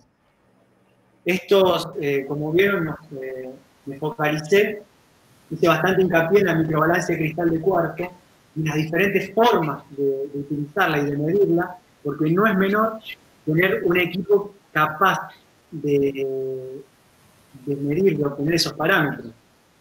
¿Mm? Y ahí vimos todas las opciones que fuimos desarrollando a lo largo de los últimos años y cómo se fue mejorando con el tiempo. Y esto me parece súper importante para vincularlo, por ejemplo, con biotecnólogos, con bioquímicos, con biólogos, porque a ellos yo sé que les va a interesar la parte de la funcionalización, ni hablar del hecho de poder trabajar con esta balanza, microbalanza electroquímica, ¿sí? Donde podemos medir también las reacciones que van ocurriendo. Hola, Martín. Hola. Sí. Hola. Te quería agradecer por la charla. Por supuesto, nosotros los bioquímicos, biotecnólogos y demás nos interesa mucho la aplicación. Por un lado, por el desarrollo de biosensores, por el otro lado, para también como técnicas de medición de interacción entre moléculas. Es súper interesante la aplicación. Vos nos contabas, claro, nosotros, imagínate, de electrónica entendemos cero, sabemos, manejamos dispositivos electrónicos, pero no lo que pasa dentro es una caja negra para nosotros. Y estamos más centrados en la aplicación.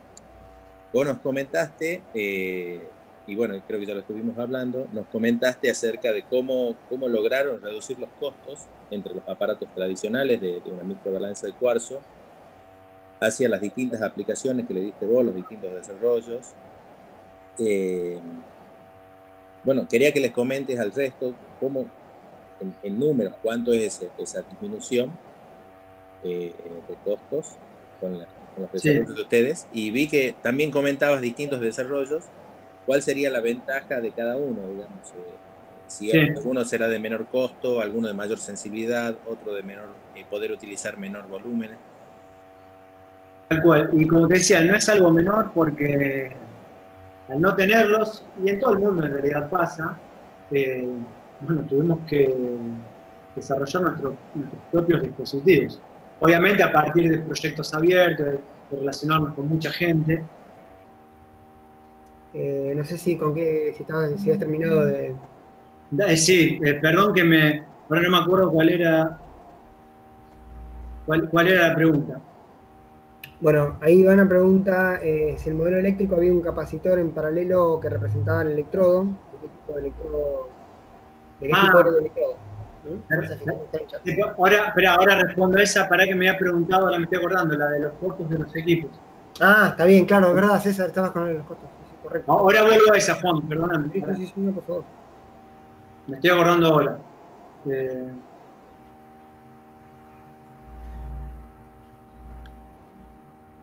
Bueno, le decía que los costos son muy elevados, por eso buscamos alternativas. Por ejemplo, un analizador tanto de impedancia como de redes está en el orden, pueden llegar a los, no sé, deben arrancar en $10.000 y de ahí para arriba. 5.000, bueno, 5.000 sea uno. Bueno, pero eso es fácil de buscar en internet. La verdad que no sé hasta qué valor monto puede llegar. Y como decía, esto de redes, tiene sus limitaciones en frecuencia. Este Impedance Analyzer tiene un máximo de 20 MHz. Un analizador de redes es más complejo, más completo, y sí, complejo también, y se pueden obtener muchísimos más parámetros. Obviamente no se utilizan para radio, más que nada, en electrónica. Este método, bueno, los costos son elevados, ¿no? Este método, la verdad que no sé cuánto cuesta hoy en día este equipo, ¿no? El de la QCMD, el que vieron el video de esta empresa. Pero es obviamente mucho más económico que los dos anteriores que le mostré. Más aún que la patente ahora venció y, por ejemplo, ya se puede conseguir el equipo de la gente de Gambri. Y también se puede conseguir, no lo estamos vendiendo, te iba a decir como el que estamos haciendo nosotros, que en su momento dudamos, ¿qué hacer? Sí, a partir de los buenos resultados que obtuvimos con este equipo, que es otra opción, este equipo está en esta plaquita de usos múltiples, la placa multipropósito está en el orden de los $200, $300. Y también tiene sus limitaciones en frecuencia, sus grandes limitaciones en frecuencia. Entonces, nuestra duda en su momento fue hacer esto o utilizar la técnica de decaimiento, que fue lo que les comentaba, que interactuamos con diferentes investigadores de diferentes partes del mundo, y tiene sus ventajas. De hecho, hicimos ese ejercicio en el laboratorio con los chicos a partir de este feedback que tuvimos, y decidimos usar una versión mejorada de esta placa, ¿no? Para trabajar con mayores frecuencias, sin ir más lejos, trabajar con el HFF. Y... Perdón. Sí. Soy Rosana. Sí, Rosana, ¿qué tal? Una charla muy, muy interesante. Justamente ahí quería preguntar cuál era digamos, el ancho de banda para trabajar con ese equipo, con el Digital. No, son 10 megas. Ah, claro. Sí, re limitado. Claro. Sí, sí. Trabajamos con bueno, acá en el eje, justo estoy mostrando, son muestras. Fíjate que no hay frecuencia, claro. Pero nuestros cristales eran de 10 MHz, de 5 MHz. No recuerdo, ¿verdad? Por lo general, los más usuales son de 10 o 5 MHz. Cristales de cuarzo. Hasta que salieron estos HFF nuevos que empezamos a usar, ¿no?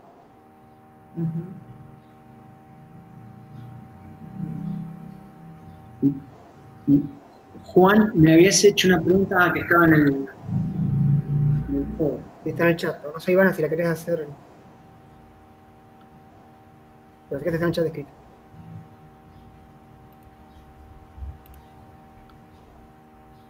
¿Se borraron todas las preguntas? Ahí está.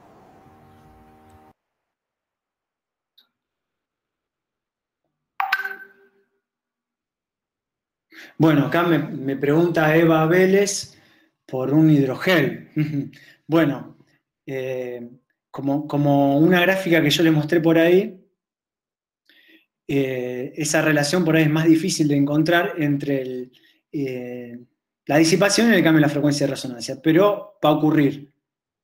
Tendríamos que ver bien, bueno, las características. Sí, la respuesta es que sí, se puede.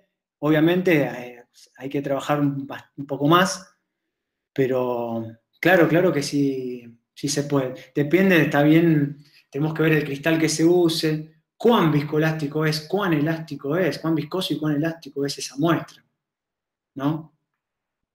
Pero sí, inicialmente te diría que sí se puede. La pregunta era si, yo no se las leí en voz alta, pero si se podría utilizar un hidrogel que tiene un comportamiento viscoelástico. Esa era la pregunta. Acá hay otra pregunta que dice que en el modelo eléctrico había un capacitor en paralelo que representaba un electrodo. Los electrodos yo nombré algo de oro.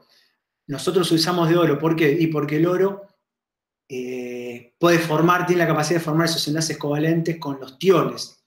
Y eso es por ahí lo que se usa con bastante frecuencia para fijar estas moléculas de reconocimiento. Pero también los hay de titanio, hay diferentes metales para los electrodos. A lo mejor si entras en Gamry, por ejemplo, recuerdo haber visto algunos tipos de electrodos. No solo el material, sino también la geometría, con sus ventajas y sus desventajas. ¿En qué orden de precio están los cristales? Como muy barato, que fue lo que conseguimos nosotros. Bueno, los chinos ganaron el mercado ya hace algunos años, entonces se dejaron de fabricar en Estados Unidos. Por ejemplo, los cristales que habíamos comprado en Estados Unidos hace 10 años atrás, bueno, esa empresa cerró y ahora terminamos comprándose a los chinos, que lo hacen por un precio no mucho menor, pero es caro. Es un insumo caro, y lo más barato que conseguimos fue de $25 cada cristal.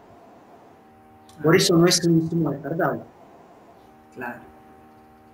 Ese es Son muy frágiles. Son muy frágiles. No los cristales, sí, son todos frágiles, pero no los cristales, los tradicionales de cuarzo que oscilan que tienen un espesor de 300, 600 micras. Eso es más fácil, y un ancho de, como le decía, puede llegar hasta los 14 milímetros de diámetro. No, son más fáciles de manipular, no son tan frágiles, pero sí, por ejemplo, este HFF que les mencionaba. Ajá. Bien, gracias. De nada. Aquí otra pregunta sobre cuáles propiedades del cuarzo definen o se utilizan para medir los valores de resistencia. Algunas se las comenté, no hubo... Bueno, me pregunta cuáles son las propiedades del cuarzo. Algunas se las mencioné, no había una ecuación, entonces no lo pudieron ver, pero son el módulo de Young, o sea, la rigidez, o el módulo de corte que habla de la rigidez o la elasticidad del cristal, viscosidad, densidad, espesor, por eso también hablo de la geometría. No tengo, a ver si tengo un paper a mano. No, pero déjenme que lo busco ahora en 2 segundos. Déjame ver dónde lo puedo conseguir. Sí, ya sé dónde lo puedo tener. Denme 2 segundos que los busco.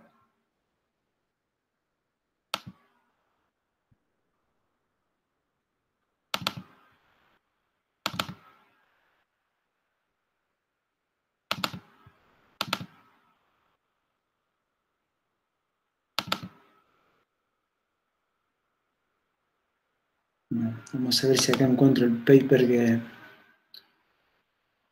estoy buscando. Si no, bueno, como en la literatura lo podemos encontrar. Pero tal vez acá... No, eso es una versión vieja, ¿verdad?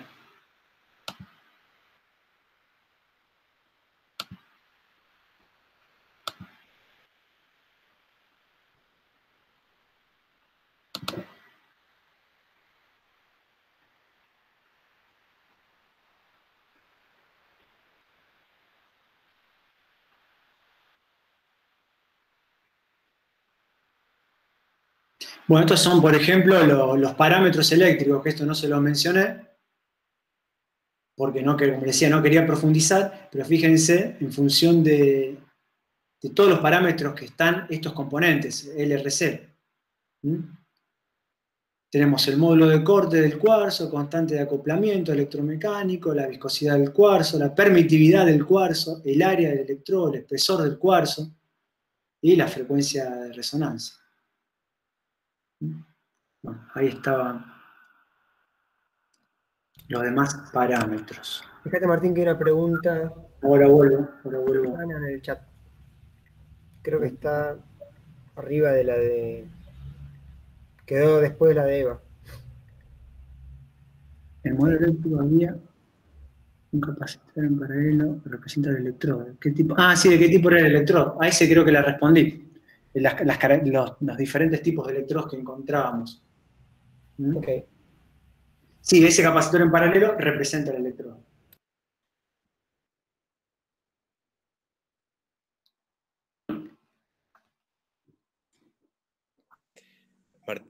Martín. Sí, estoy. Como te decía, bueno, dentro de las aplicaciones que le podemos dar nosotros, no nos limitamos solamente al diseño de un biosensor, sino también para el desarrollo de, bueno, un montón de cosas en investigación. Así que seríamos potenciales usuarios muy listos ya para empezar a probar la tecnología. Por eso te quería consultar los electrodos, las microbalanzas que están desarrollando ustedes.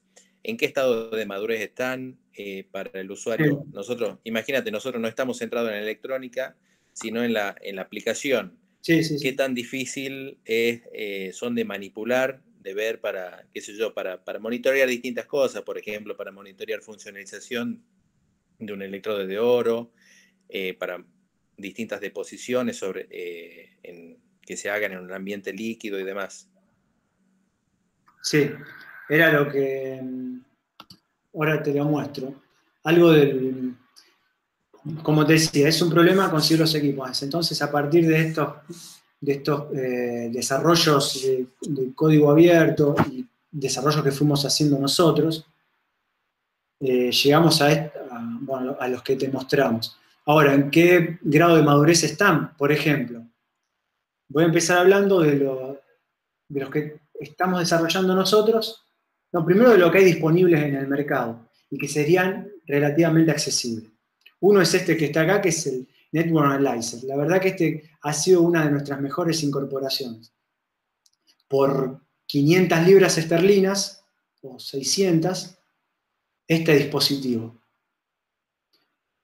Que, insisto, hay que trabajar un poquito el tema del software y además de la calibración de lo que se mida, pero se pueden obtener valores muy similares a lo que obtiene uno con un equipo tradicional, de los caros. Entonces, esta es una muy buena opción. Y bastante completo, por eso, bastante completo. Una versión más limitada sería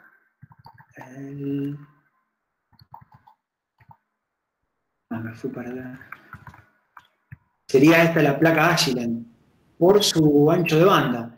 Tiene una frecuencia, no sé, tal vez haya salido una versión, tiene 2 años, esta plaquita multipropósito, y nos permitió levantar la respuesta en frecuencia, o sea, medir magnitud versus frecuencia de la muestra. Es bastante limitado, pero obtuvimos la misma respuesta que con un impedance analyzer comercial, de los grandes, ¿no? Entonces, y bueno, en cuanto a lo que hemos desarrollado, por un lado, tenemos, cuando comenzamos a utilizar este cristal, que eso fue el año pasado, ahí necesitamos usar, por un lado, usamos este Vector Network Analyzer, y nos pusimos a desarrollar nuestra propia electrónica, que es la que, en realidad estoy mostrando el gabinete, pero el circuito, bien, ¿en qué estado está? Ya el año pasado lo terminamos de diseñar y se envió a comprar, justo fue en las vacaciones. Tuvimos algunos problemas problemas técnicos, pero técnicos desde el punto de vista que se agregó lo del 30%, no sabíamos bien cómo se iba a manejar, llegó la pandemia y quedó ahí varado. El diseño está armada la lista de materiales, ya lo tenemos todo para empezar a armarlo, pero bueno, todavía no nos han llegado los insumos. Este es el que apuntamos a usar, que estaría siendo una versión más completa de esa plaquita de Agilent. Y más completa porque tiene un ancho de banda mayor.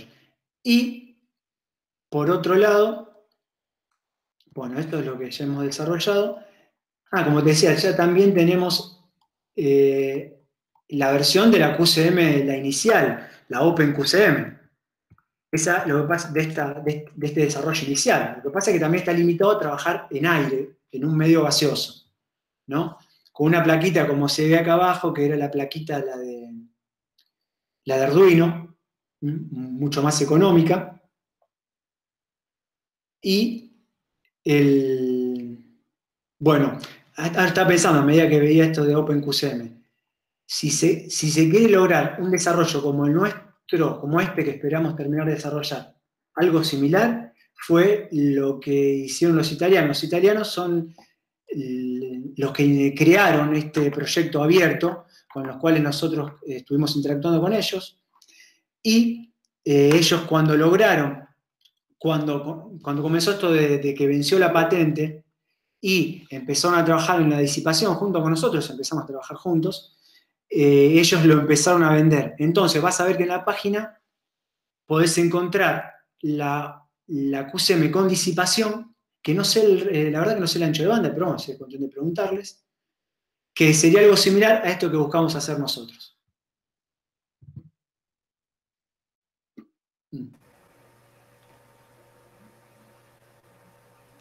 Hola, te quería hacer una consulta, ¿puede ser? Sí. ¿Qué tal? Bueno, primero felicitaciones, la verdad muy buena la charla, el trabajo que hacen y muchas gracias por compartirlo con estos webinars. Para un bioquímico, muy clara la presentación, así que, a pesar, bueno, que no manejamos nada de la electrónica. Una consulta básica, no me quedó claro. En el caso de trabajo en medio líquido y con sistemas viscoelásticos, materiales viscoelásticos, ¿es cuantitativa todavía la medición en cuanto a cantidad de material que se pueda ir pegando o inmovilizando al electrodo, al cuarzo? Sí, sí, es cuantitativa. Es cuantitativa. Ahora por eso, tenemos que ver bien qué es lo que se va a depositar. Imagínate que si ocurre una reacción, no sé, a lo mejor va a haber masa que se libere, va a haber a lo mejor algunas moléculas que se van a fijar, otras que no. Depende si es una muestra homogénea. Estoy pensando en todas las variables que pueden ocurrir dentro de ese volumen, ¿no?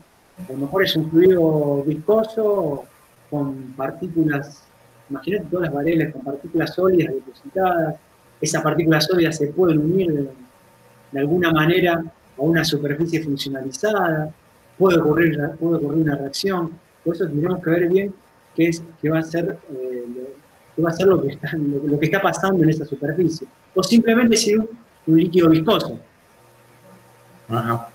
Y en cuanto a la versatilidad de estos dispositivos que se pueden armar, digamos, digamos, uno lo tendría que diseñar ya pensando qué es lo que quiere medir, o es algo que se puede usar, por ejemplo, para medir un analito muy chiquito, una molécula, y también para una proteína muy grande. En líneas generales es bastante comodín, ¿no?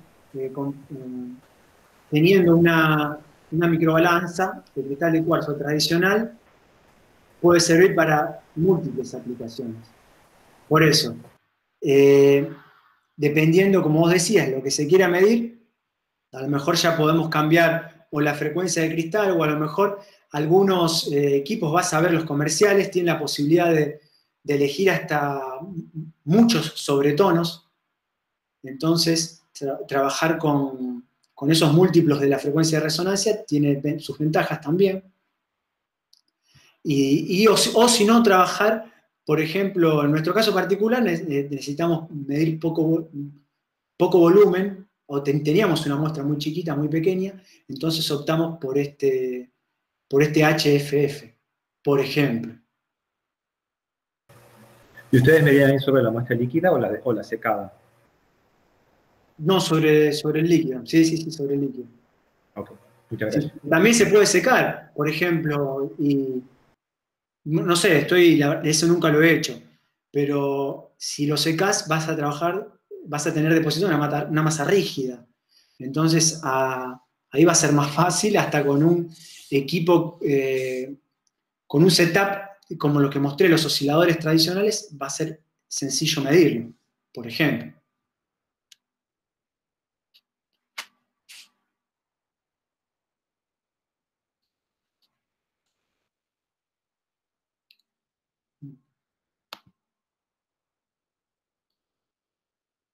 Bueno, la verdad que les agradezco su participación. Me alegro que les haya interesado la charla. Gracias por sumarse. Y bueno, atendiendo las repercusiones que tenga esta charla, vamos a generar otras. Así que gracias nuevamente. Y bueno, cualquier cosa quedo a disposición. No sé si, claro, tienen el correo del laboratorio, pero bueno, escriban al correo del laboratorio cualquier duda que tengan y seguimos en contacto. Muchas gracias nuevamente y será hasta la próxima.